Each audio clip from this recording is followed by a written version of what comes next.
a satisfação de ter a apresentação do Alan, e o Alan vai apresentar para nós o VS Code, como nós podemos usar o VS Code e principalmente como nós podemos usar o VS Code para editar Jupyter Notebooks. Então, com a palavra passada para o Alan, eu gostaria já de antemão agradecer pelo tempo dele e pela palestra que ele vai nos dar aqui. Muito obrigado, Alan. Sim. Então, boa tarde, galera. O professor já introduziu ali. Sou o Alan, vou apresentar um pouquinho sobre o VS Code e também sobre o uso do Jupyter Notebook dentro dele.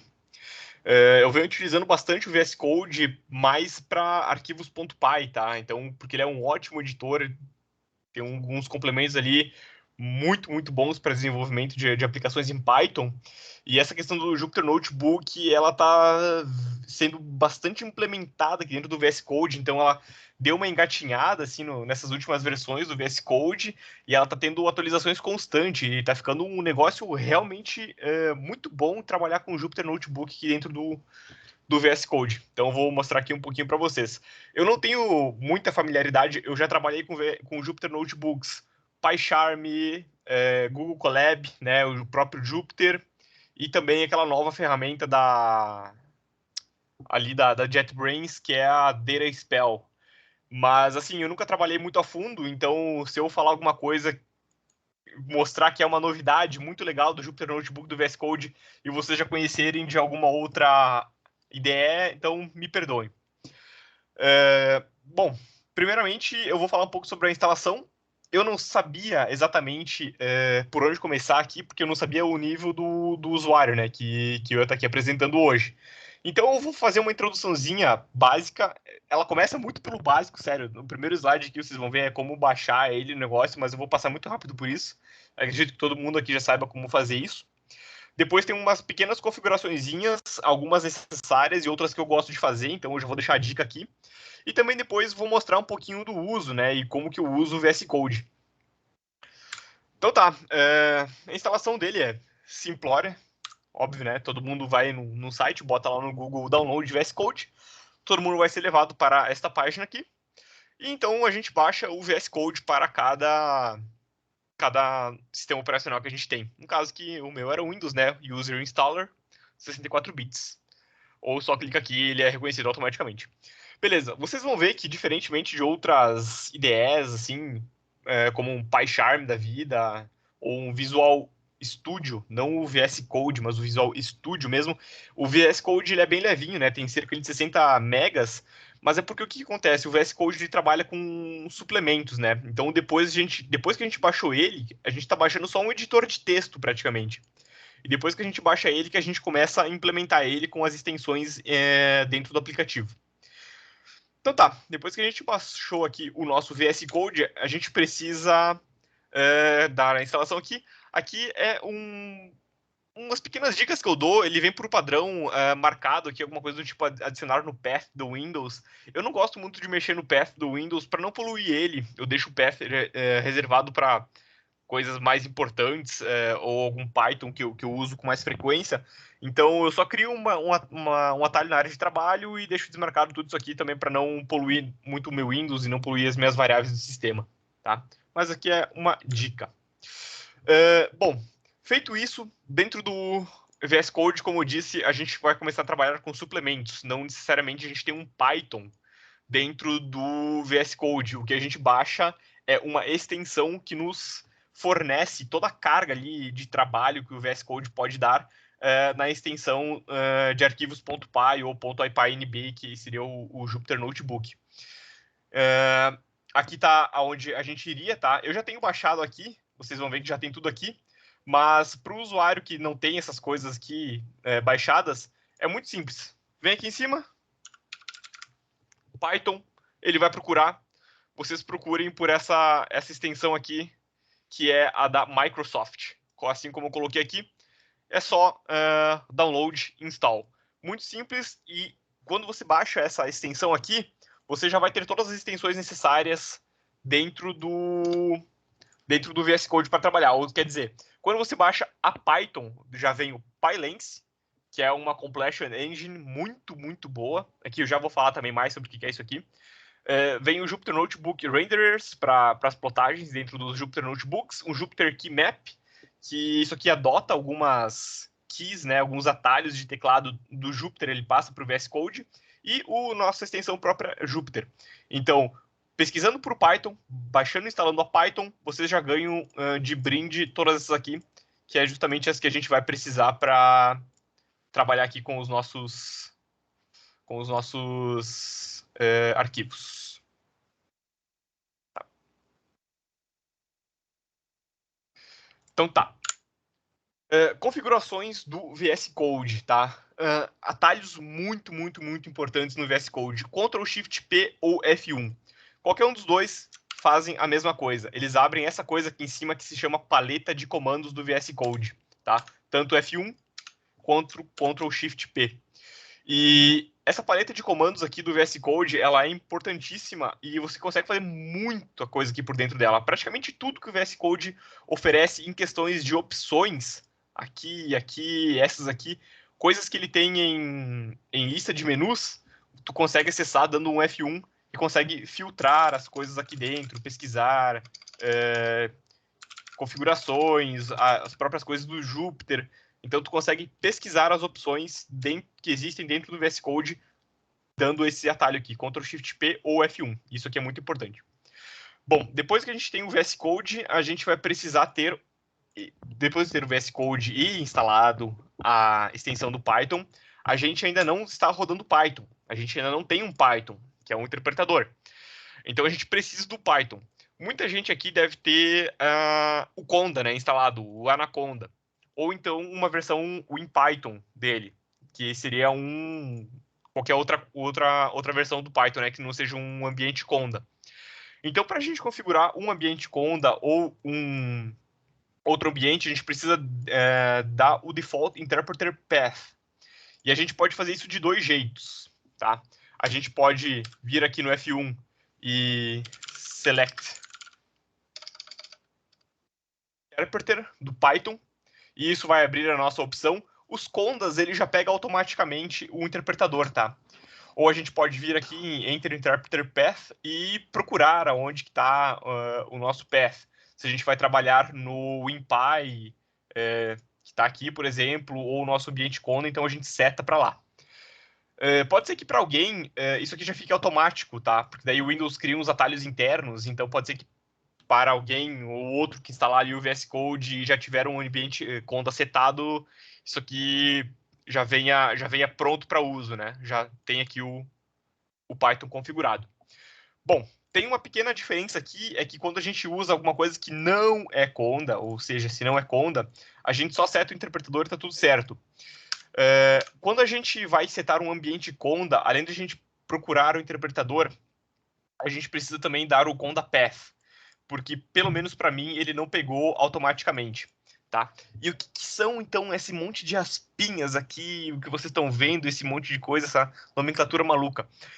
Bom, acontece que, como eu disse, o VS Code ele é bem customizável assim, e é bem interessante o jeito que a gente pesquisa as coisas nele. Então, assim como a gente tem um controle para configurar, abrir qualquer opção que a gente tem em todos os menus aqui, a gente tem uma opção única. O VS Code ele trabalha com uma coisa que se chama arquivos de JSON para configurar os settings. Quando a gente clicar aqui dentro disso aqui, a gente vem para um arquivo como esse e a gente pode passar variáveis para dentro desse arquivo aqui e salvar as variáveis com as configurações que a gente quer. Isso aqui é dica um pouco mais avançada. Por quê? Porque todo mundo aqui provavelmente está acostumado a utilizar uma interface de usuário, né? Que é clicar aqui, clicar no botãozinho e vocês vão ver, então, um comando de settings. Aí vocês vão vir, eu quero mexer no editor de texto. Então vocês vêm aqui, eu quero mexer no cursor. Então vocês podem fazer isso aqui também, só que o VS Code tem uma porrada de opções, tá? Que provavelmente vocês nunca vão mexer, então eu não recomendo fazer essas coisas por aqui. Esses settings aqui são muito fáceis de achar, tá? É só você dar um Google e botar os settings que vocês querem ver ali no Google com os settings que vocês querem e passa a linha para dentro aqui que vai estar tudo certo, tá? Eu deixei uma pronta aqui para vocês, tá? Então, o que acontece? Você tem que botar uma linha de comando que é o conda path de vocês. Na verdade, deixa eu fechar isso aqui. Você tem que botar uma linha aqui que é o conda path, tá? Vocês podem ver que eu tenho aqui o default interpreter, como foi colocado ali dentro. E se vocês fizerem isso, um conda path e um interpreter, pronto. Vocês já têm tudo configurado para rodar pelo menos um script.py, tá? Aqui eu deixei, então, todas as minhas configurações que eu uso do meu settings.json, né? Vocês podem simplesmente vir aqui, pegar isso aqui, dar um Ctrl+C e um Ctrl+V ali, e vai dar tudo bem, tá? Resumidamente, quais são as modificações que eu tenho aqui no meu settings, tá? Eu tenho uma modificação que é um format on save. Para que é isso aqui? Bom, quando a gente tem um código meio feinho, a gente costuma não ficar colocando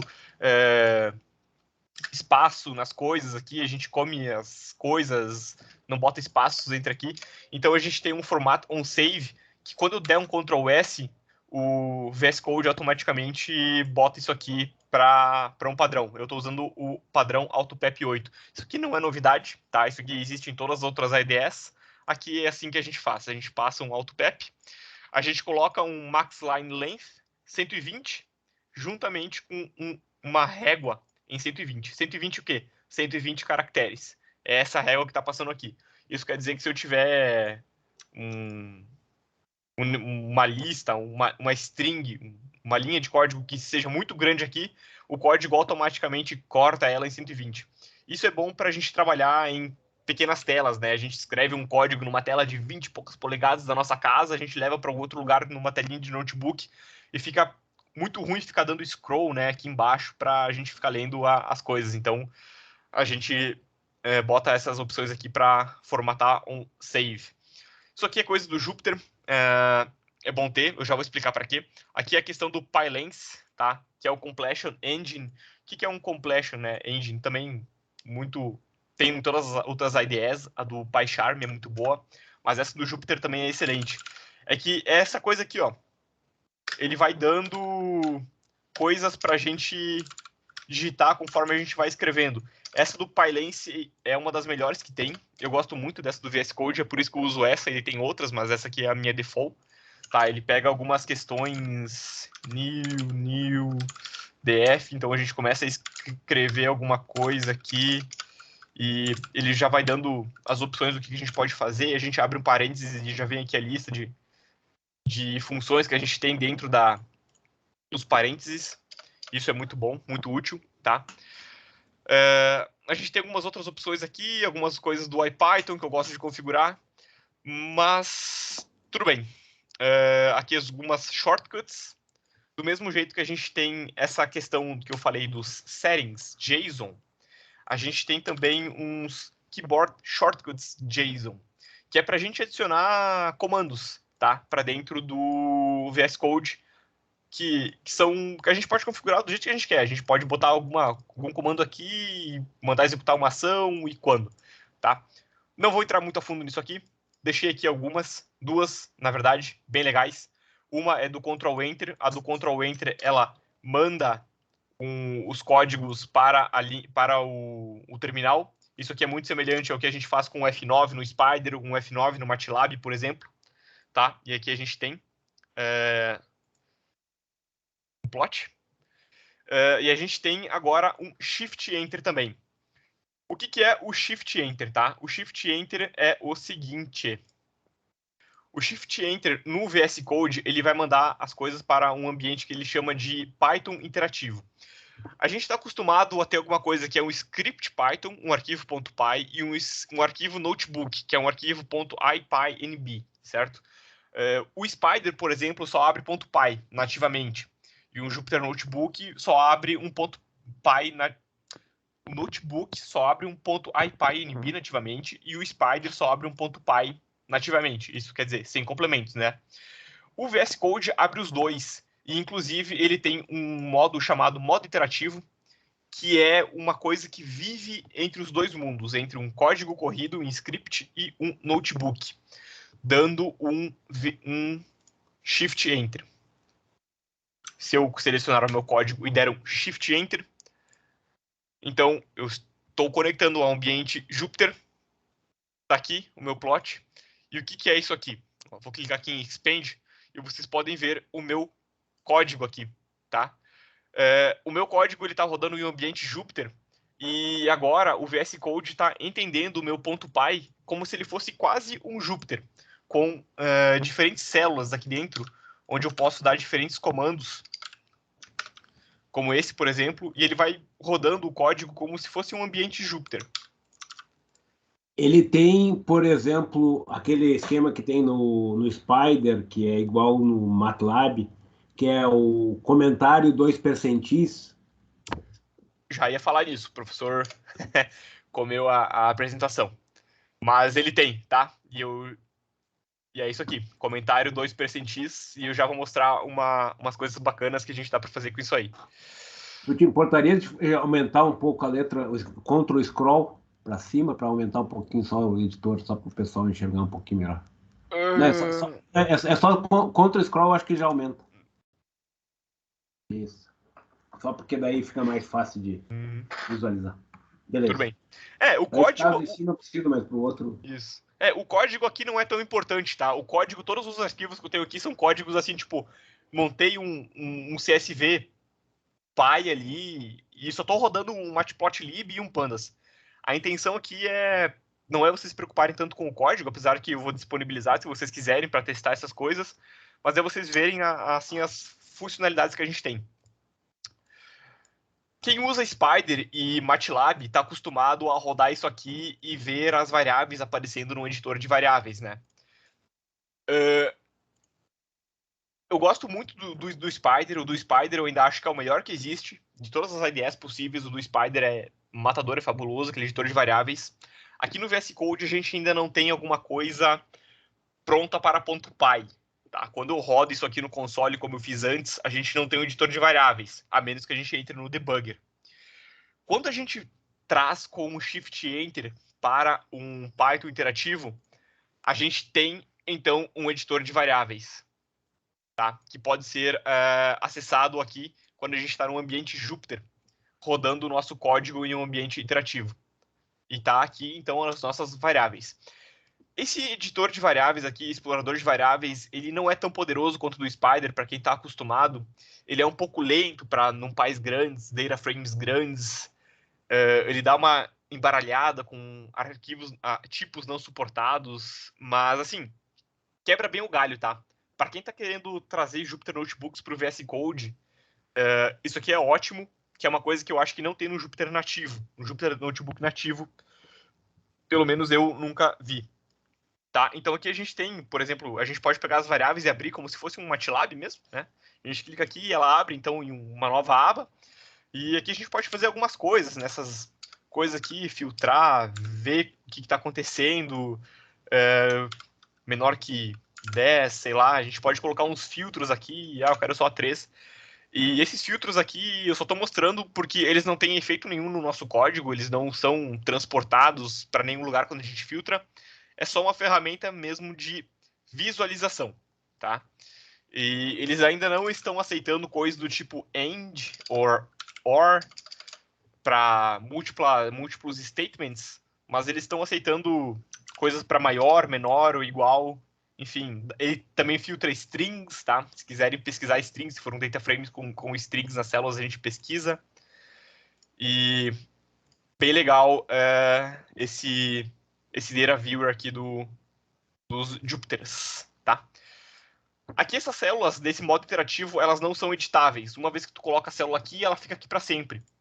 Porque isso aqui não é um Jupyter Notebook. Isso aqui, o VS Code está transformando um código em Jupyter, tá? Então, toda vez que a gente escreve uma célula nova aqui e dá um Enter, um Shift Enter, criou aqui a variável, a célula fica aqui, como se fosse um console mesmo, tá?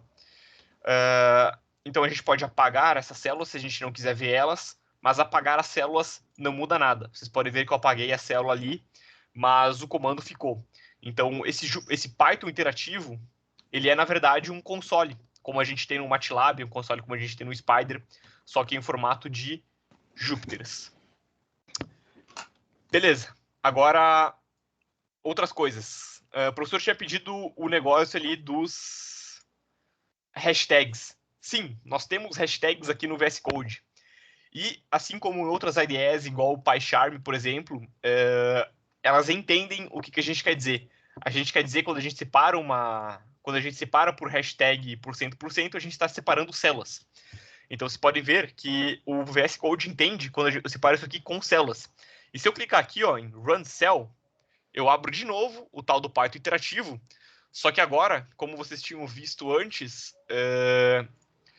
eu não rodei o código todo. Eu rodei só aquilo que eu dividi entre o hashtag por cento. E ele entendeu isso aqui como se fosse uma célula. Então, eu posso vir aqui e rodar a outra. Posso vir aqui e rodar essa. Posso vir aqui e rodar essa. Eu tenho, novamente, as variáveis, né? Como antes, nada mudou. E se eu quiser, agora eu posso... Se eu tenho, por exemplo, um código muito grande, tá? Eu posso vir aqui e clicar na célula que eu rodei. Em Go to Code. Então, ele bota meu cursor na célula que foi rodada. Ou então, rodo lá para baixo, venho aqui e dou um Go to Code aqui. E ele vem para baixo. Então, essas coisas aqui, elas se complementam, tá? Eu posso exportar isso aqui, então, como um Python script. Tudo que eu joguei aqui, ele vai tornar um Python script. Eu posso tornar um PDF e um HTML, tá? Isso aqui é bem útil depois, quando a gente for ver o notebook mesmo, que daí tem mais funções, as funções de Markdown e tudo mais. Até... pois é.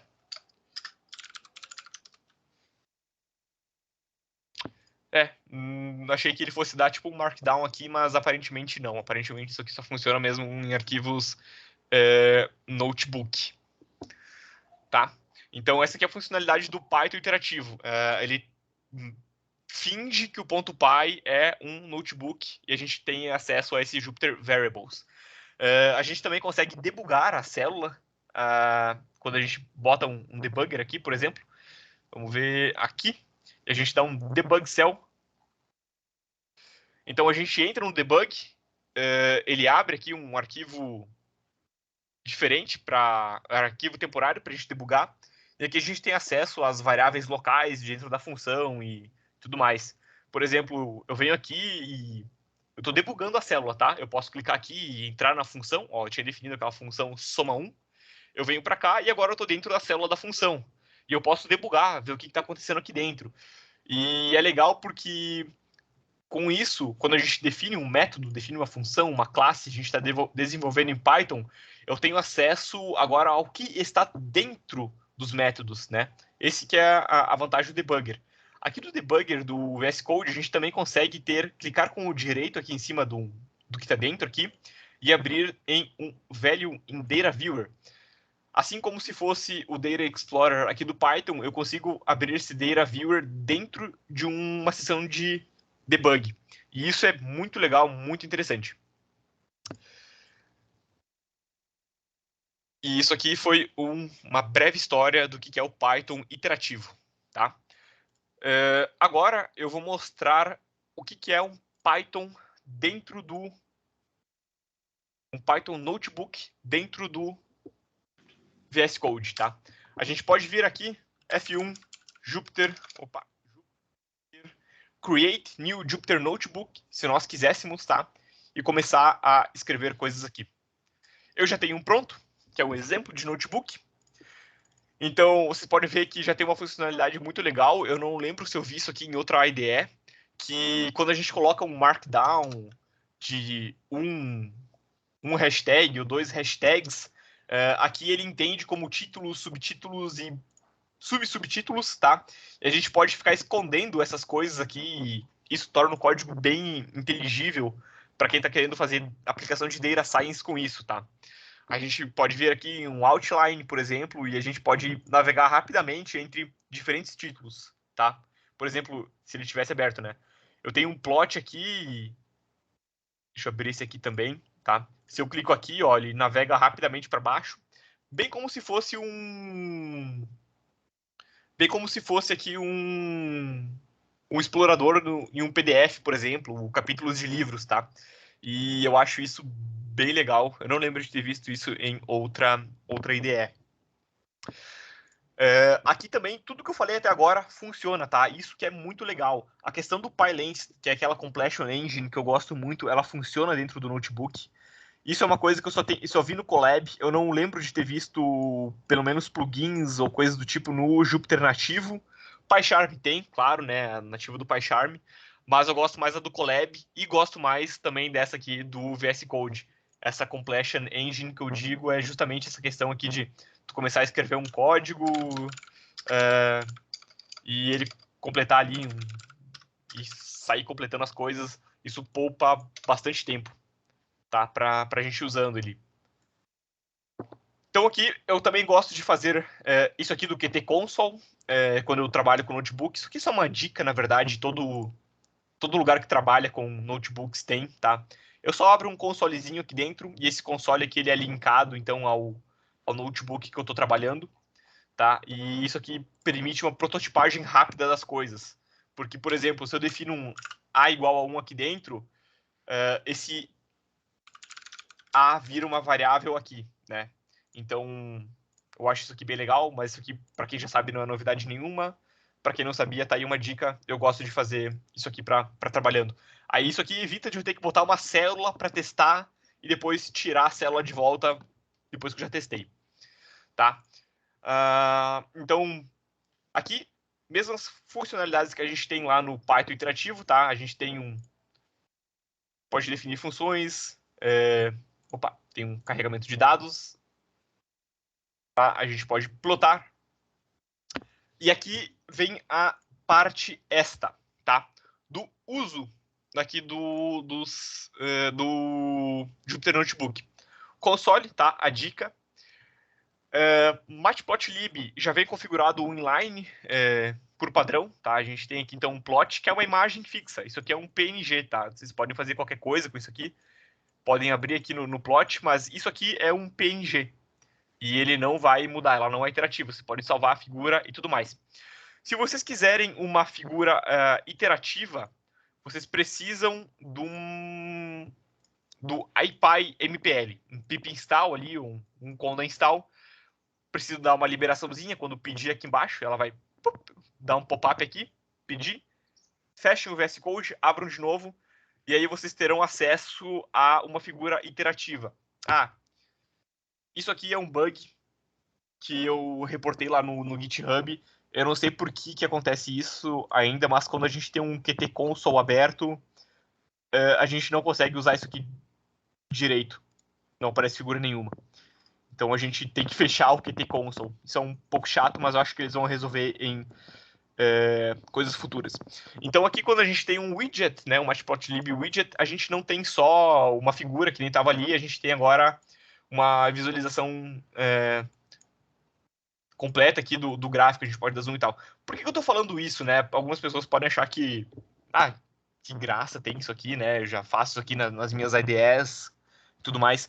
Mas é porque, se eu não me engano, eu trabalhei com o Spider Notebook e ele não permitia esse tipo de plotagem, tá? Então, o que eu quero dizer? Eu tô querendo mostrar aqui que o VS Code versão Jupyter Notebook é bem completo, tá? Quem trabalhar com isso aqui praticamente vai ter todas as features de todas as outras IDEs em um lugar só. Claro que precisa de melhorias, mas vão ser melhoradas. E o legal que quando a gente tem isso aqui é que a gente tem, então, os YPy widgets, que eu sei que o professor Jorge gosta, e a gente consegue, então, trabalhar com os YPy widgets dentro do Jupyter, aqui do Jupyter do VS Code. De novo, estou falando isso aqui, pode ser banal para alguém que está aqui assistindo, mas é porque eu tive problemas com outras IDEs que não suportavam esse tipo de plotagem, então eu não podia fazer nada interativo lá dentro das IDEs. Aqui nesses notebooks eu posso. E isso é bem legal. Coisas legais aqui. Vamos ver. Eu posso dar um clear output. Tudo bem, todo mundo conhece. Explorador de variáveis, assim como mostrei lá, também existe aqui. E isso é muito legal para quem está acostumado a trabalhar só com o Jupyter Notebook nativo. Aqui a gente tem então acesso a esse variables, que são o explorador de variáveis do Jupyter. E, cara, eu acho que isso aqui é fantástico, tá? deveria ter na versão do Jupyter Notebook, eu não sei por que não tem. Eu sei que dá para ter isso aqui, acho que com extensões e plugins lá dentro, mas assim, aqui já é de fábrica, né? E dá menos dor de cabeça para botar a funcionar. A gente pode mexer as células de lugar, assim como a gente tem no Jupyter, mas não tem em outros lugares, pelo que eu lembre.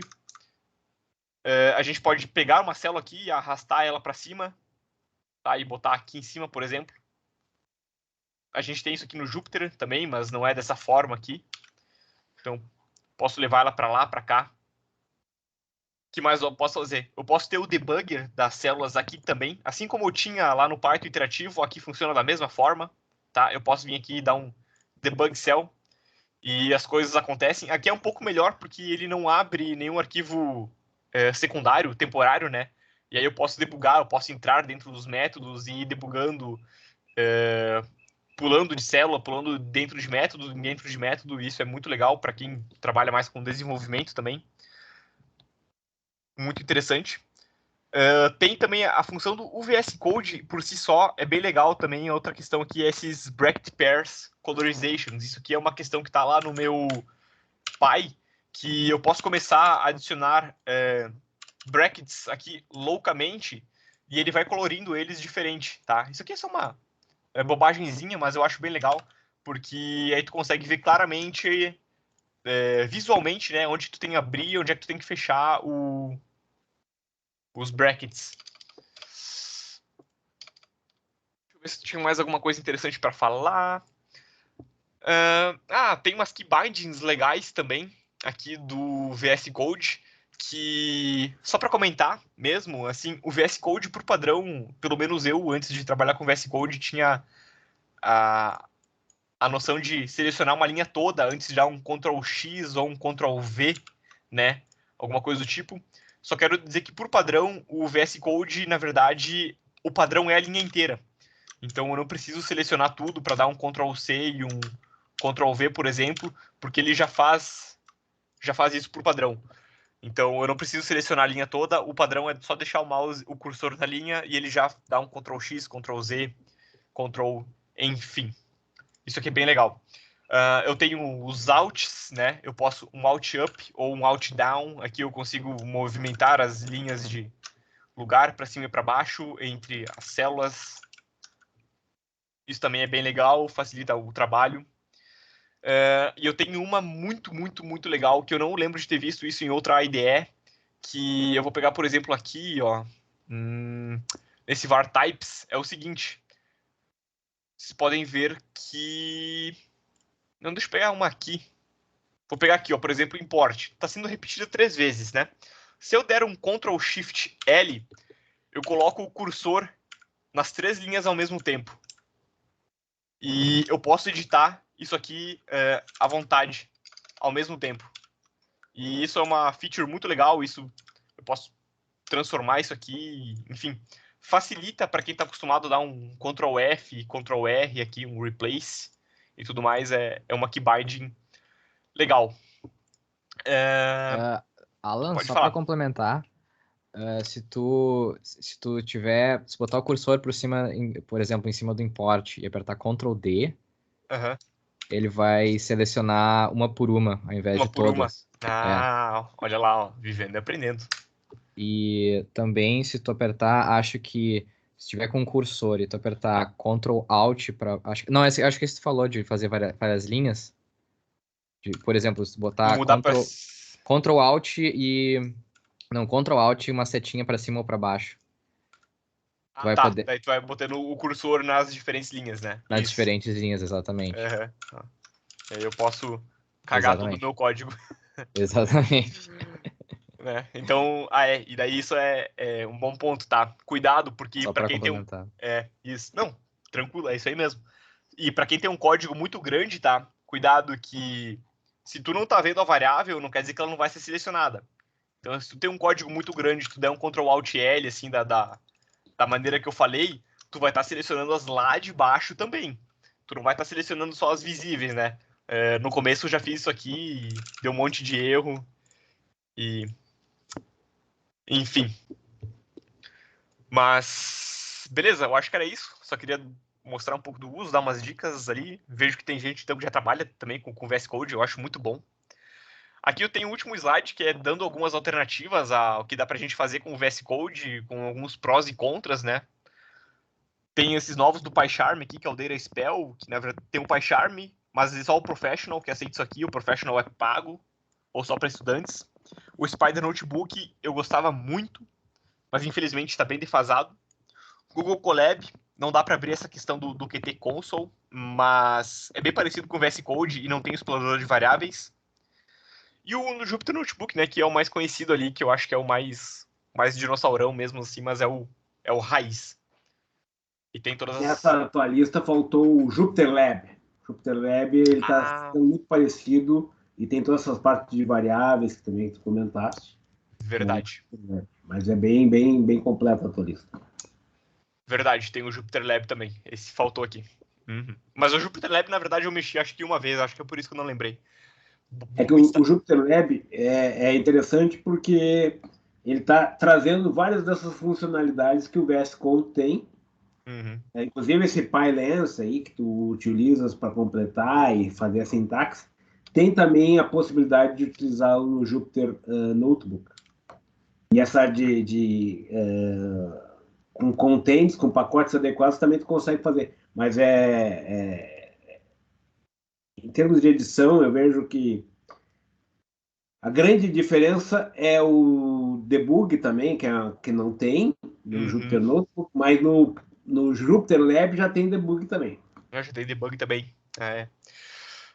O VS Code veio para botar concorrência na roda aí, porque eu vejo várias IDEs adotando muitas coisas que estão sendo implementadas aqui no VS Code.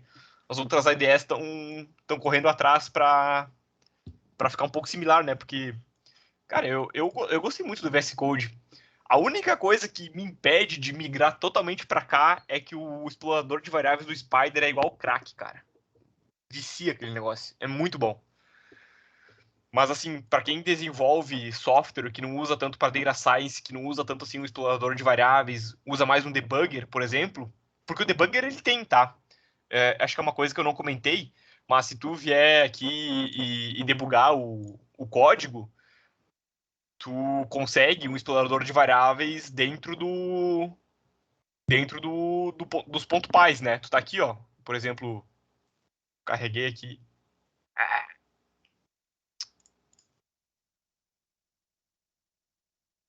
Carreguei aqui, ó, o New Data e eu posso abrir ele também. Só que tem essa desvantagem, né, que não é uma tabelinha aqui, variáveis. Que tu tá falando é que a grande vantagem do Spider é que ele faz um gráfico, né? Tem a parte gráfica que esse não tem. Por exemplo, uma matriz tem uma coloração, color map dos valores. É isso que tu tá falando? Não só color map, também o color map, tá? Também um color map.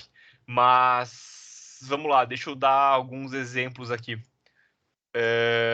Pegar o que? Arquivo Python. Tá. Bom, eu já mostrei que dá pra gente abrir os data frames, né? Assim, isso aqui é uma visualização padrão para data frame e também para... isso aqui é muito bom. As NumPy. Na verdade, deixa eu não abrir no Python interativo. Na verdade, deixa eu fazer uma variável aqui.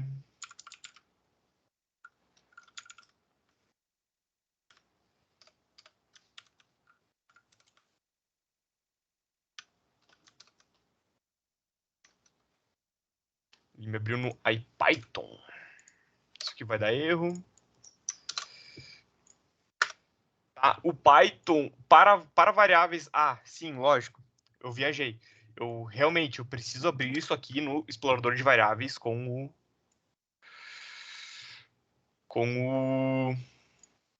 o iterativo. Fato é que ele tem uma visualização diferente para data frame, tem uma visualização um pouco diferente para NumPy Arrays, principalmente os 3D. Ele tem a opção aqui de fazer slices, assim como tem no Spider. Mas eu acho isso aqui muito preto e branco. Realmente, falta essa questão do color map.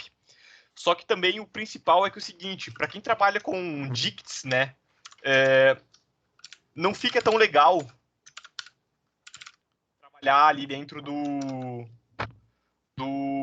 desse Data Viewer, porque apesar dele botar aqui um type dict, a gente, por exemplo, não consegue ver aqui disso aqui, ó. Aqui, na verdade, era o nome key, né? Mas a gente pode ver que o Data Viewer aqui do VS Code, ele não entende qual que é aqui. Ele mostra coisa. A mesma coisa serve para listas. Tipo assim, se eu fizer uma lista, por exemplo, com 1, 2, 3, e botar outra lista, isso aqui, o PyCharm, o Spider, também entende, tá? Ele tem uma nested list lá dentro. Na verdade, deixa eu botar aqui alguma coisa do tipo assim, ó. Isso aqui é perfeitamente entendível pelo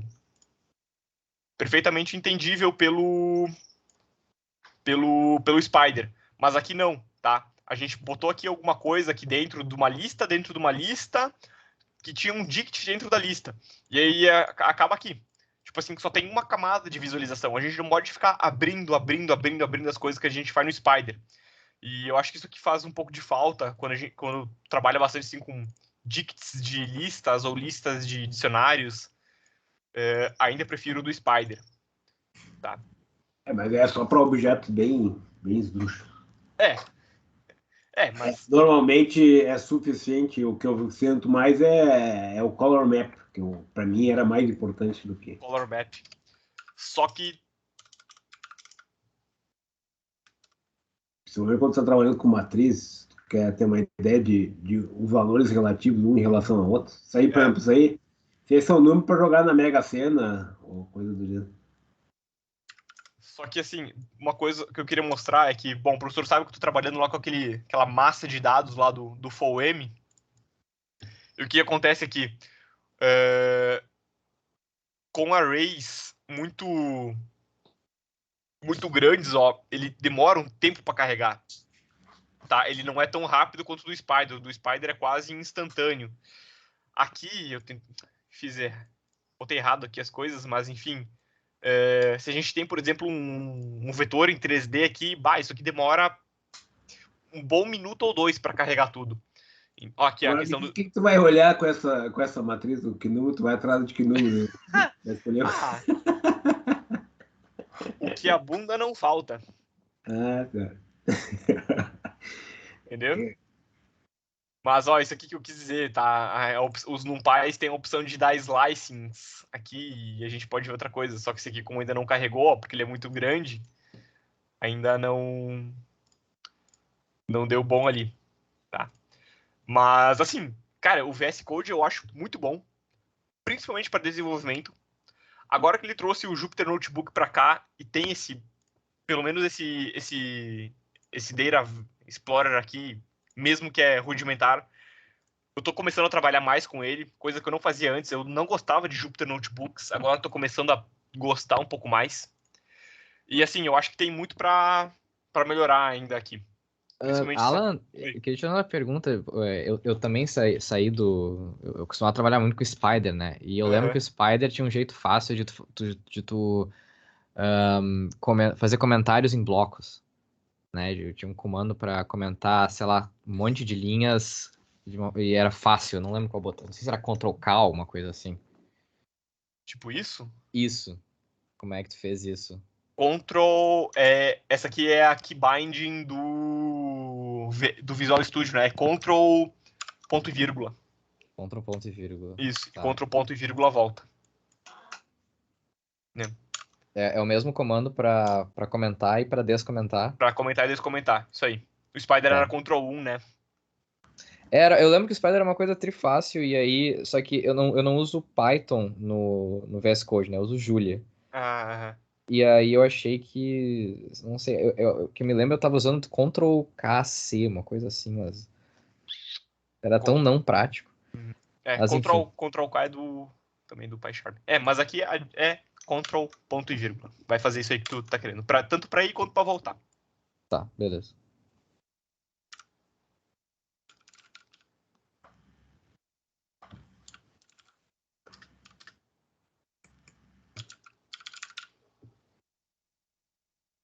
É esse aqui, ó. Toggle line comment.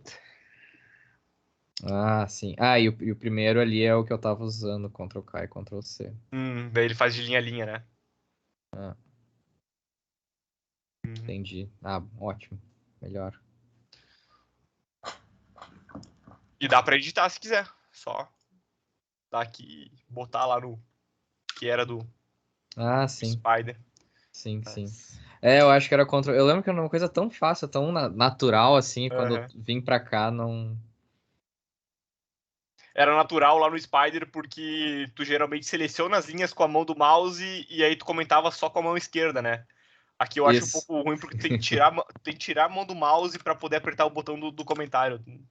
Falar que eu também não sou muito fã disso aqui. Mas enfim. Então, terias mais alguma coisa para comentar? Senão eu gostaria que tu comentasse um pouco sobre tu tá usando o padrão de cores e o fundo escuro, mas tu tem alguma sugestão com relação à configuração das palavras-chave? Que tem vários padrões, né? Tem. Tá usando em particular.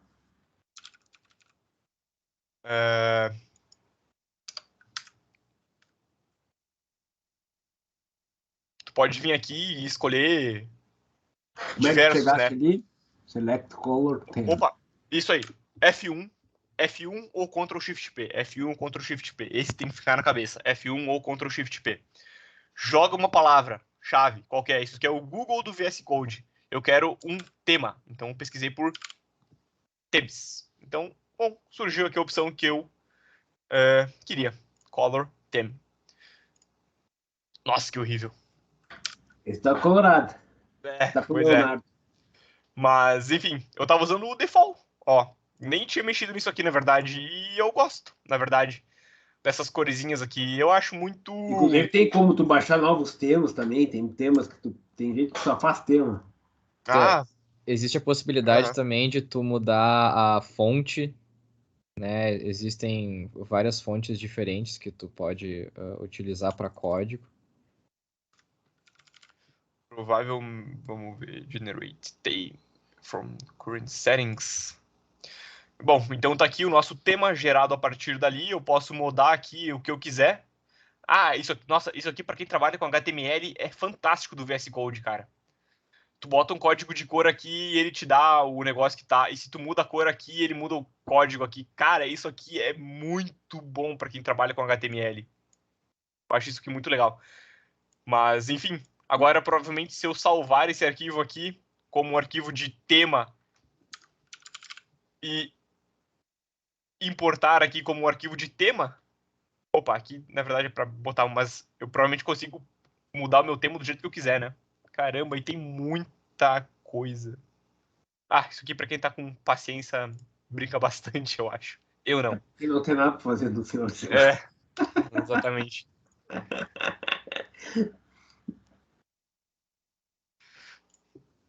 Uhum. Então tá. Mas, acho que era isso, né? Muito obrigado. Eu gostaria de saber se alguém tem alguma pergunta, algum comentário. Eu acho que o último comentário que eu queria fazer era só mais um atestado a essa crescente popularidade do VS Code, que, por exemplo, o Julia, eles começaram trabalhando em um outro editor que eu acho que se chama Atom. E o time que eles tinham trabalhando nesse outro se extinguiu e agora eles estão só desenvolvendo em VS Code. Existem, né, outros editores e tal, mas está exatamente o Júlio. O desenvolvimento, o grosso do desenvolvimento está sendo feito para VS Code. Uhum. É interessante. O VS Code, na verdade, o VS Code, ele é um editor de texto, né? Poderosíssimo. Mas ele é um editor de texto.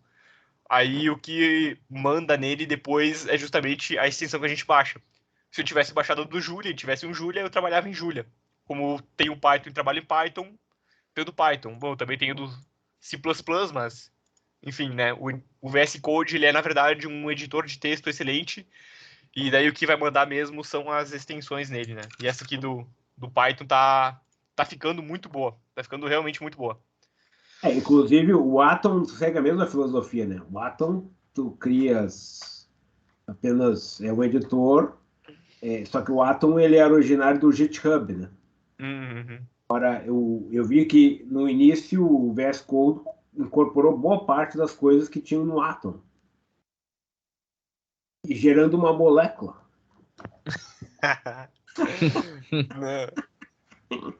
Pois é, faz sentido. Não, a Microsoft veio fazer uma experiência aqui no open source, cara, e tá dando certo.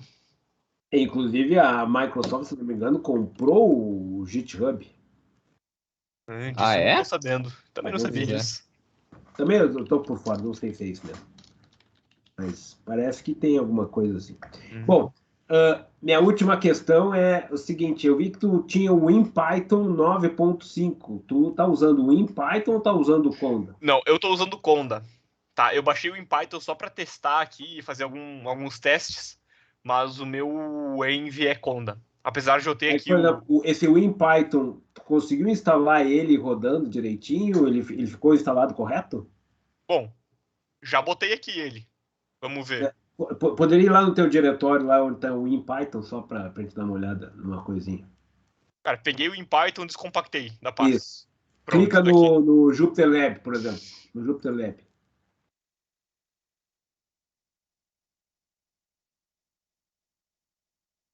Tá funcionando. Simplesmente tu baixou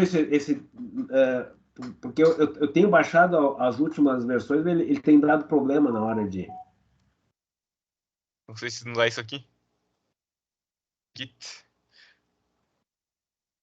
É só. Ah, isso aqui é do Git. Não, não é importante. Tá, Tá, esse é o Jupyter Lab. Uhum.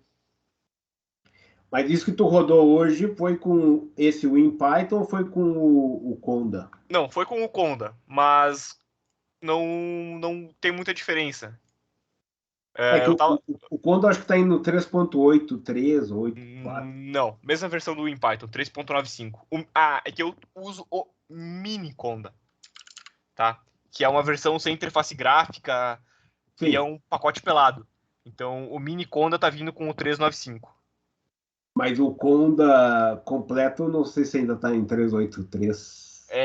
O Anaconda mesmo, eu não sei. Faz tempo que eu não mexo com ele, na verdade. Então, não sei. Tá, Uhum. mas eu tava usando. Tava usando aqui o.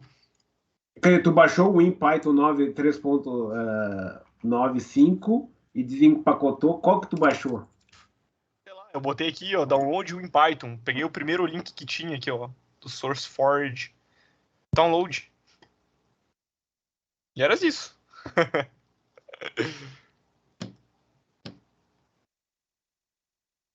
Uhum. Aí tá funcionando, beleza. Eu não sei. Provavelmente acho que tem o. Se tu tá Pode com falar. problema pra executar, pra abrir, Jorge, talvez tenha que dar uma mexida no path, porque é uma fonte de problema comum, assim, quando está trocando. Porque ele é para ser portável, né? Então não era para ter problema no path. Eu, Sim. eu inclusive, não boto nada no meu path. Eu não tenho nenhum Python no meu path, né? Justamente porque às vezes eu fico trocando pra lá e pra cá, então eu não quero poluir o path com um Python só. Mas vamos ver aqui, ó. Por exemplo, eu acho que só tem que dar uma reiniciada. Aqui agora ele já tá com essa questão do InPython ali, né? Como é que tu seleciona aí a versão que tu tá com duas versões distintas de interpretador? Bom, geralmente aparece aqui embaixo, né? E daí Aonde? eu posso clicar aqui e Ah, selecionar. Opa, aqui é o language. Aqui aparece o Python, tá? aqui é Ou onde? aqui embaixo, ó. Ou então, como eu disse, Ah, tá. lembre-se sempre, F1. Esse é o InPython. Não, esse é o Conda. Esse é o InPython. Ó, aqui, É ó, o tá na minha InPython. pasta do InPython, tá? E vamos ver o que acontece. Bom, rodou aqui, ó. Rodou, rodou. Tá, ó, tá rodando e eu tô com o InPython. Aqui, ó.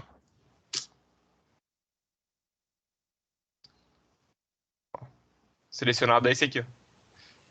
Current selected. Quando tu faz isso aí... lá com aqueles, como tu mostraste no início da tua apresentação. Como, professor? Tu selecionou isso pelo diretório que tu informou lá bem no início da tua apresentação. Também, isso aí. Tu pode, de novo, se tu der aqui um Select Interpreter, tu tem a opção aqui de adicionar mais um. De novo, essa questão do F1 e botar lá no JSON, né, é uma versão digitada de fazer a configuração. Mas se tu preferir usar a interface gráfica, F1, Select Interpreter e Enter Interpreter Path. E aí depois tu vem aqui e seleciona lá onde tu quer, aqui no Find, e ele vai carregar a lista. E aí depois tu troca.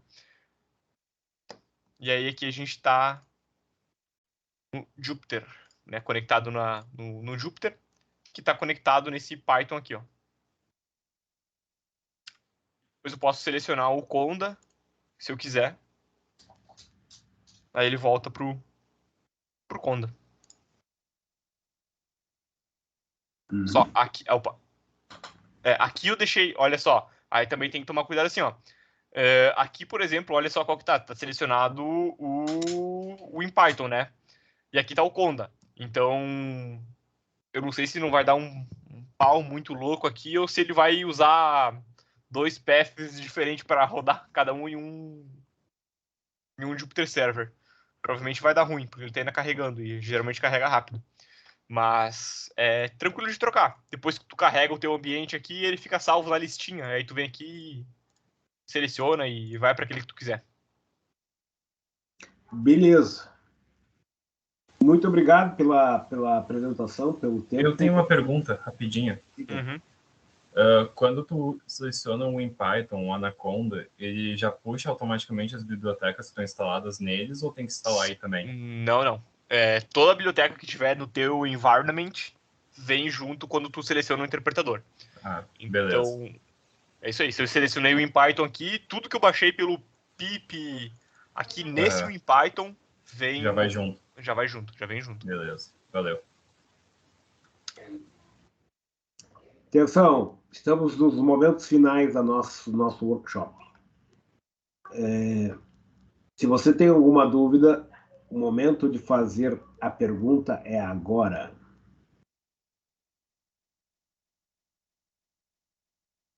Nenhuma dúvida, vou parar a gravação. Agradeço mais uma vez pela ótima apresentação. Parando a gravação.